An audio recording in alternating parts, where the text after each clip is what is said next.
Alright guys, I want to make a little quick video of my Struck, I believe it's a Struck Mini Dozer that they built back in 1970 or 71 or so. They came in a kit. You could buy this in a little bitty, called it a mini beat, looked like a little Jeep. It swiveled in the middle like a front end loader. I forget what the base price on them was, but you'd be shocked by today's standards. I think it was $1,000 I believe you could buy this whole kit for on this Dozer. Seen the first one of these I ever seen when I was 11 years old. Went wild over it. Me and my dad went over to see if the man wanted to sell it. He had done sold it. Tracked it down 2 counties away. Found it. Guess what? The man didn't want to sell it. 20 years later, I'm coming home from work, see one sitting in a yard about a mile from where I live now.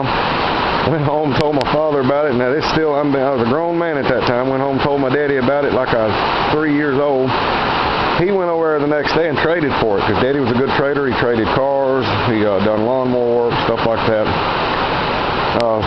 I didn't have to do a lot to it, really. It needed belts, hose, bearings. The motor on it was shot. The original motor was shot, so I put this new 8-horse Briggs on it. And buddy, that 8-horse must be as strong or stronger than what it came with, because I'm telling you, that 8-horse is more power than you need.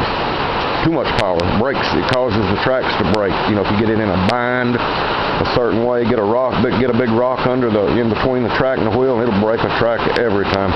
I've already had to fix 4 or 5 of the links. Okay, it's mostly all original. All it's missing is the hood. I don't have the little hood cover. It does have the little front grille. Also, the tracks are spring tension. See that big spring with a bolt going through the center of it? That simply self-adjusts the springs. Is all that is what that does. Blade, I think, is original. It might have been trimmed down a little smaller than what it's supposed to be, but I'm not going to crank it and run it this time because I can't get it out of the shop. Got vehicles sitting out there. There's my father's '64 Chevrolet pickup with 18,000 original miles on it. I know it's hard to believe, but it's all it's got. Also in here, this is just a storage shop. There's a big wheel horse lawnmower that I've had for years. That's about an 8-speed, and that thing got a granny load you wouldn't believe. Back there is a John Deere made somewhere in the early 60s. It's got parts on it, look just like a big full-size tractor. Folks, I'm out of time. Fixing to quit right now, but y'all have a great day, and I'll make some more videos of me operating it. Thank you. Appreciate it.